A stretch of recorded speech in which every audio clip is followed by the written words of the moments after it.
Բարի երեկո բարեկամներ, եթերում կրկին Շուշի հեռուստածրագիրն է եւ առաջարկում եմ միասին պարզենք, թե ինչ կա չկա Շուշիում։ Շուշիի շրջվարչակազմի աշխատակազմի ընդհանուր բաժինը ներկայացնում է շրջվարչակազմի աշխատակազմի վարչական գործունեության, աշխատանքային իրավահարաբերությունների փաստաթղթավորումը, փաստաթղթերի շրջանառության կազմակերպումը եւ այլն։ Բնակիչներից ստացված բոլոր դիմումները, ինչպես նաեւ դրանց պատասխանները եւս անցնում են այս բաժնով։ Ներկա դրությամբ 2013 թվականի նոյեմբերի սկզբի դրությամբ ընդհանուր բաժինը մուտք գործել քաղաքացիների թվով 225 դիմում, նախորդ տարվա նույն ժամանակահատվածի 385 դիմումների փոխարեն։ Քաղաքացիների դիմումները հիմնականում վերաբերում են աշխատանքի եւ զբաղվածության, բնակարանային պայմանների բարելավմանը, ֆինանսական օգնություն տրամադրելուն, ջուրով ապահովելուն, նմանատիպ այլ տարաբնույթ դիմումներ։ Դիմումների գերակշիռ մասը վերաբերում են ֆինանսական օգնություն տրամադրելուն, ինչպես նաև բնակարանային պայմանների բարելավմանը։ Դրանք վերաբերում են շինանյութերի տրամադրում, տանիքի վերանորոգում, ֆինանսական օգնություն, սոցիալական վիճակեցնելով բնակիչները շատ հաճախ են դիմում շրջվարչակազմին, նմանատիպ հարցերը համապատասխան լուծումներ են ստանում հանձնաժողովների եզրակացության հիման վրա։ Դիմումների բովանդակությունից կարելի է եզրակացնել, որ շուշեցիների մեծ մասը սոցիալապես անապահով խավին է պատկանում, որովհետև հիմնականում դրանք վերաբերում են ֆինանսական օգնություն տրամադրելուն կամ բնակարանային պայմանների բարելավմանը։ Շատ հարցեր, բացի քաղաքացիները, որ գրավոր դիմում են վարչակազմին, շատ հարցեր իրենց լուծումը ստանում են սահմանված օրերին շրջվարչակազմի ղեկավարի մոտ կազմակերպվող ընդունելության ժամանակ։ Շատ հաճախ են մեր քաղաքացիների դիմում մեր վարչակազմի ղեկավարին, շատ հարցեր տեղում լուծվում են, բայց իհարկե կան չլուծող հարցեր, պարզամերես իրավիճակը ցերնելով, աշխատատեղերի բացակայության պատճառով, հնարավորության սահմաններում մեր իշխանությունները աշխատում են հնարավորինս հարցին լուծում տալ։ 2012 թվականի համեմատ դիմում բողոքների թիվը նվազել է։ Դա թերևս կապված է նրա հետ, որ Շուշիի շրջվարչակազմը իդեմս ղեկավար Վլադիմիր Կասյանի ակնհայտորեն աջակցում է բնակիչներին եւ հիմնականում դրական պատասխան տալիս բնակիչներից ստացված դիմումներին։ Իդեպ դիմումների գերակշռող մասը ոչ թե համայնքներից, այլ հենց քաղաքից են լինում։ Քանի որ մենք ունենք ընդամենը 7 համայնք, որից 6-ը գյուղական բնակավայրեր են, հիմնական դիմումների հիմնական մասը մենք ստանում ենք քաղաքի բնակիչներից։ Ուրեմն աշխատատեղի ջրամատակարարման հետ խնդիրներ կան, կապված խողովակաշարերի փոխման, նման հարցեր, որոնք մեծ գումարներ են պահանջում, դրանք դեռևս չեն լուծվել, բայց գտնվում են մեր վարչակազմի ուշադրության կենտրոնում։ Բազմաբնակարան շենքերում այդ աշխատանքները տարվում են, բայց դեռ կան փողոցներ, հիմնականում առանձնատներ, որոնց խողովակաշարերը հին են, դեռ աշխատանքները պիտի տարվեն, մեծ գումարներ է պահանջում։ Ինչևէ ոչինչ ինքնանպատակ չէ, Շուշիի շրջվարչակազմը հստակ գիտակցում է, պետք է անել ամեն ինչ, որպեսզի շուշեցին մնա Շուշիում եւ գնալու մասին նույնիսկ չմտածի։ Իսկ եթե անգամ մտածի հեռուների մասին, ապա միայն այնտեղից իր բարեկամին ու հարազատին Շուշի վերադարձնելու մասին։ Բարեկամներ, այս պահին մենք գտնվում ենք Շուշիի Ջդրդյուզ կոչվող տեղամասում եւ առաջարկում եմ միասին ծանոթանանք Ջդրդյուզի պատմությանը։ Մենք ձեզ հետ միասին գտնվում ենք արցախական աշխարհի ամենագողտրիկ ու գեղեցիկ անկյուններից մեկում, որը ժողովրդի մեջ անվանվում է Ջդրդյուզ անունով։ Այն գտնվում է Շուշիի Սարահարթի հարավ-արևելյան հատվածում եւ արևելյան կողմից ընդհատվում է Հնոտի կիրճով։ Անվանումը բավականաչափ մեծ աժիոտաժ է առաջացրել մարդկանց մեջ, մինչ այսօր էլ ոչ ոք ճշգրտորեն չգիտի այդ անվանման բացատրությունը։ Ըստ ադրբեջանական պատմիչների, որոնց նաեւ ունեն կողմնակիցներ հայ պատմիչների մեջ, Ջդրդյուզ նշանակում է ձիարշավարան, այսինքն ձիերի արշավելու համար տեղ։ Սակայն անվանման բացատրության մի շարք տարբերակներ առաջարկվել է նաև Ղարաբաղի գործիչների կողմից, ասենք մենք ունենք Չանախշեցի պատմաբան Լևոն Պետրոսյան, որը հետաքրքիր մի վարկած է առաջարկում, ըստ որի Ջդուրդուզ անվանումը Սիդուրի Տյուզի անվանման աղավաղված ձևն է, ըստ նրա դա խուրիական տեղանվանում է եւ կապված է Սիտուրի, դա նշանակում է կույս, Տուզի զորք այդ անվանումով եւ ըստ նրա այդ անվանումը բացատրում է Շաուշկա աստվածության պաշտամունքի գոյության հետ այս տարածքում, այդ փաստի օգտին նա բերում է այն, որ մենք ձեզ հետ միասին այ գտնում ենք վիհի հենց եզրին, իսկ մեր նախնիները վիհերի եզրին պաշտել են հենց հանդերձյալ աշխարհի աստվածությանը, որի հիմնական աստվածուհին հենց հանդիսացել է Շաուշկան։ Ну, գիտեք, ասորական աղբյուրներում, բաբելական աղբյուրներում այդ աստվածությունը հետագայում Իշտարն է, մեր հայկական աստվածության մեջ հետագայում դա փոխվում է Աստարտը, Աստղիկ անվանման հետ։ Կույսի զորքերի հետ կապված ժողովրդի մեջ մի ավանդություն էր պտտվում յուր ժամանակին, ըստ որի Ալեքսանդր Մակեդոնացին իր զորամասերից մեկը ուղարկել է այստեղ, կարծելով, որ այստեղ գտնում են ամազոնուհիները, եւ այդ զորաջոկատը ենթադրում են, որ բաղկացած է եղել սպարտական մարտունակ զինվորներից, եւ այդ սպարտական զորամասը հասել է այս տարածք ու հանդիպում է ունեցել փաստորեն այստեղ գտնվող տաճարի պահապանների հետ, պահապանները բոլոր եղել են կույս աղջիկներ եւ իհարկե մակեդոնացիները այն շփոթել են ամազոնուհիների հետ։ Սա ժողովրդի մեջ այդպիսի մի ավանդույթ պտտվել է յուր ժամանակին, այդ ավանդույթը պատմվում էր այստեղ եկած այցելուներին խորհրդային գիդերի կողմից, որոնք այն ժամանակ աշխատում էին տուրիստական բազայում։ Մի այլ տարբերակ առաջարկվում է մյուս կարևոր հայ գործիչի կողմից, դա հուշարձանների պահպանության մեջ աշխատող Սլավա Սարգսյանն է, ըստ նրա Ջդուրդուզը դա արաբական տարբերակ է, որը կապված է այս բարձունքի հետ, որտեղ մենք գտնում ենք ձեզ հետ, սա կոչվել է կատար եւ դուզ տապ անվանումով, այսինքն կատարի ոտ, կատարոտ այդ անվանումն է առաջարկում ուսումնասիրողը, ըստ նրա այս կատարոտ բառը այստեղ եկած արաբները հարցնելով չեն կարողացել իրենց լեզվով արտասանել, այն վերափոխել են, դարձել է գադարոտ, հետո արդեն թուրքական ցեղախմբերը հարմարեցրել են իրենց լեզվի հնչյունակության հետ ու գադարոտը դարձել է ջադարոտ, հետո ջադարդուզ։ Այս տարբերակը եւս բավականին հետաքրքիր է եւ կարիք ունի լուրջ ուսումնասիրության։ Կա նաեւ տարածված այն կարծիքը, ըստ որի Ջդուրդուզ անվանումը կապված է պարսկական Չադարդուզ անվանման հետ, դա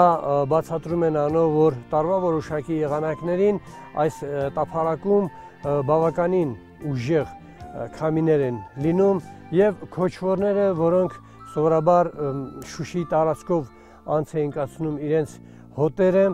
կանգ էին առնում այս տափարակում, վրաններ էին խփում եւ քամիների բարձրանալու ժամանակ վրաները հազիվ էին դիմանում այդ քամիներին, եղել են դեպքեր, երբ վրաները քշվել են ու ըստ երևույթին էլ հենց այդտեղից է գալիս է Չադրդոզ, այսինքն վրան դիմացիր, Չադրը վրանն է, դոզը դիմացիր արտահայտությունն է։ Սրանք բոլորն էլ իհարկե տարբերակներ են։ Շուշի ազատագրումից հետո բավականաչափ առաջարկներ են եղել անվանումը փոխելու համար, իհարկե մենք կարող էինք տարբեր տարբերակներ առաջարկել, սկսած Ձիարշավարանից, Ասպատապ, ասենք նույնիսկ ժողովրդի մեջ երբեմն գործածում է Քաչալտապ, այդպիսի արտահայտություն եւս, բայց ես կարծում եմ, թե բոլոր դեպքերում հարազատ մնալով դեռևս այդ հին անվանմանը մենք ապագա պատմիչներին հնարավորություն կտանք, որ իրենք խորանալով այդ անվանման մեջ փորձեն դրա մեջ գտնել բուն սկզբնաղբյուրը, թե որտեղից է ծագում այս անվանումը։ Իհարկե այս տափարակը յուր ժամանակին եղել է ձիերի ցուցադրության վայր, գիտեք, որ Հայաստանը սկսած վաղնջական ժամանակներից ձիեր էր մատակարարում իր շրջակա պետություններին եւ այդ շրջակա պետությունների թագավորների ու զորապետների կողմից բավականաչափ գնահատված էր արցախյան ձիուր նժույգի տեսակը եւ այդ նժույգները իհարկե այստեղ էին բուծում եւ գնորդները սովորաբար գալիս էին այս տափարակում, հենց այս տափարակում իրենք ընտրում էին այդ նժույգները։ Նժույգները տարբեր գույնի էին, սևից սկսած մինչև կարմիր, ոսկեգույն տարբերակներով եւ երբեմն նաեւ միջազգային 19-րդ դարում անցկացված փառատոներում այդ ձիերը բռնել են առաջին տեղը։ Իրենց դիմացկունությամբ նրանք չեն զիջում արաբական արշավաձիերին եւ իրենց դիմացկունությամբ չեն զիջում ռուսաստանյան ձիերին, որոնք ի դեպ ասեմ, որ հենց Ղարաբաղյան ձիու տեսակի հետ խառնուրդի միջոցով են ռուսները ստացել այսպես կոչված դոնի նժույգները, դրանք իհարկե իրենց արյա մեջ պարունակում են Ղարաբաղյան նժույգի արյունը։ Եվ իհարկե այս տափարակը նաև իր պատմությամբ հայտնի է նրանով, որ 1720-ական թվականներին Արցախում սկսված ազգային ազատագրական պատերազմի ժամանակ այս տափարակը եւս որոշակի դերակատարություն ունեցել է։ Հայտնի է եւ ժողովրդի մեջ պտտվում է այն ավանդույթը, որ Շիրվանից այստեղ եկած Ավան հարյուրապետը իր նորակոչիկներին ձիերի վրա արշավելը սովորեցնում էր այս տափարակում եւ հենց ես այդ ավանդության շարունակությունն եմ համարում ադրբեջանցիների կողմից գործածության մեջ մտցված ջդրդուզը, այսինքն ոչ թե այստեղ պարզապես սովորական ձիարշավարան է եղել, այլ եղել է ձիերով վարժանքներ անցկացնելու տեղ եւ հայտնի է նաեւ, որ տարվա մեջ 2 անգամ այստեղ անց են կացվել ժողովրդական տոնակատարություններ, որոնք ուղեկցում էին ձիերի արշավներով, որոնք ուղեկցում էին ձիերով ուղեկցող խաղերով, այսինքն այստեղ պատրաստում էին իսկական զինվորականների, որոնք եւ հենց այս տափարակում հայտնի է, որ 1726 թվականին Ավան հարյուրապետի գլխավորությամբ դիմակայել են ադրբեջանական զորքերին ու հետաքրքիր այսպիսի մի պատմություն կա, որ երբ որ այս կատարոյի վրա շարված հայկական զորքերը խոտերի հատուկ այսպես կոլոր տեսակ են պատրաստում եւ երբ որ այս տափարակում խոտը բավականաչափ բարձր է եղել, հենց օգոստոս ամսին տեղի ունեցել այդ ճակատամարտը թուրքական զորքի եւ հայկական զորքի միջև, մեր զինվորները թուրքերի վրա արձակել են վառված այդ խոտի գնդերը, որոնք վառվելով գնալով դեպի թուրքերը վառել են նաև իրենց ճանապարհի այդ խոտերի մեծ կուտակումները, վառվող կրակի հետևից հայկական զորքը նետվել է թուրքական զորքի վրա, սկսվել է ահավոր խուճապ թշնամու ճամփարում եւ թշնամին խուճապար թողել ու փախել է եւ ինչպես ժամանակագիրն է վկայում 3 օրվա ճանապարհը մի օրվա մեջ են թուրքական զորքը հաղթարել ու հասել Գանձակ ու մեր զորքերը հետապնդելով հասել են մինչև Գանձակ։ Շատ հետաքրքրական է նաև այն, որ խորհրդային տարիներին ջդրդուզ տափարակում անց էին կացում նաև ամառվա ամիսներին երգի փառատոներ, որին այն ժամանակվա հանրապետական երգչախմբեր էին մասնակցում եւ դրանք ուղեկցում էին ժողովրդական տոնախմբություններով եւ ժողովրդի կողմից ուստի այս տափարակը նաեւ ընդունված է որպես հանգստյան վայր եւ մարդիկ գալիս այստեղ հանգստանում էին, հատկապես երեկոյան կողմերին այս տափարակը լիքն էր ժողովրդական զանգվածներով, բավականաչափ հանգստություն է բերում այս տափարակը մարդկանց վրա։ Հետաքրքրական մի տվյալ, որը մենք հանդիպում ենք Գրիգոր Տաթևացու մոտ, պարզվում է, որ նույնիսկ 13-ից 16-րդ դարերում վիհերի եզրերին մարդիկ իրականացնում էին այսպես կոչված ոգեկոչության սեանսներ։ Եվ այդ ըստ երևույթին կապված է մեր կողմից արդեն նշված Շաուշկայի պաշտամունքի հետ, որը նաև հանդերձյալ աշխարհի աստվածություններ ներկայացնում եւ իհարկե ոգեկոչողները հասկանալի է, որ դիմում էին այս աստվածության օգնությանը եւ սա անշուշտ քրիստոնեական գործիչների կողմից լրջորեն քննադատվել է որպես քրիստոնեությանը անհարիր երևույթ։ բոլոր դեպքերում շատ հետաքրքիր է իմանալ, որ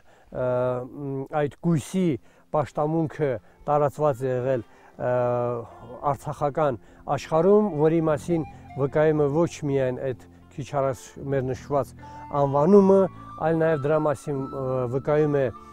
մեզնից արևմուտք գտնվող 40 կույս լեռնաշղթան, որի հետ կապված ասում են, որ Լենգ Թեմուրի արշավանքի ժամանակ այդ 40 գույսերը իրենց գրոհով հետ է մղել Լենգ Թեմուրի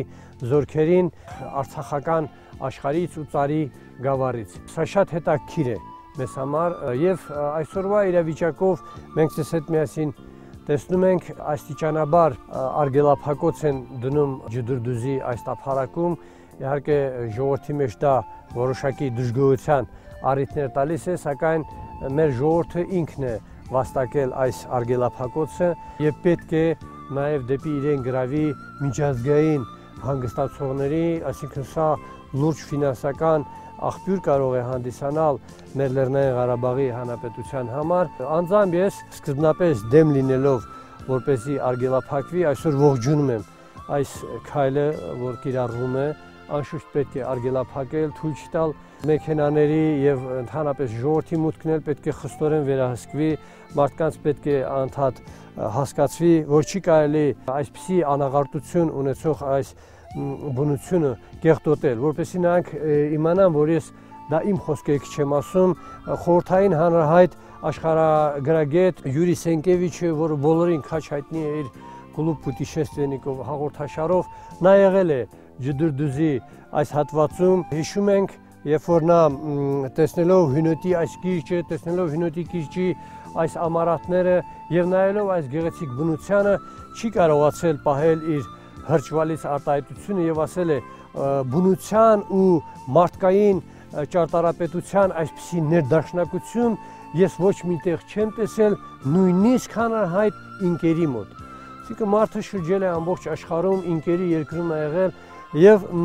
այդպիսի համեմատությունը իհարկե մեր արժեվ այնպիսի պատասխանատվություն է դնում, որպեսզի մենք մի քիչ հոգատարության վերաբերենք մեր այս բնության հիանալի հուշարձանին, որի հետ զուգորդված է Հունոտի ժողովրդի կողմից այսպես կոչված ամառատների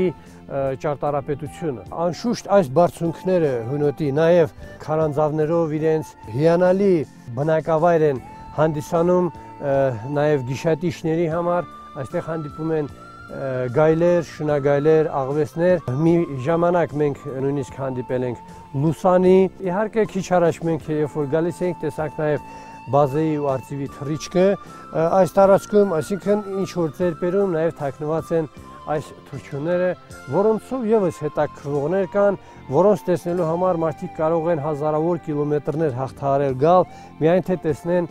այդ թռչունների այդ գողտրիկ թռիչքը, միայն թե տեսնեն այսպիսի մաքուր բնություն եւ շնչեն այս մաքուր օդը, որը մենք իհարկե մեծ քաղաքներում երբեք դա չենք կարող մեզ թույլ տալ։ Ջդրդուզը փաստորեն Շուշիի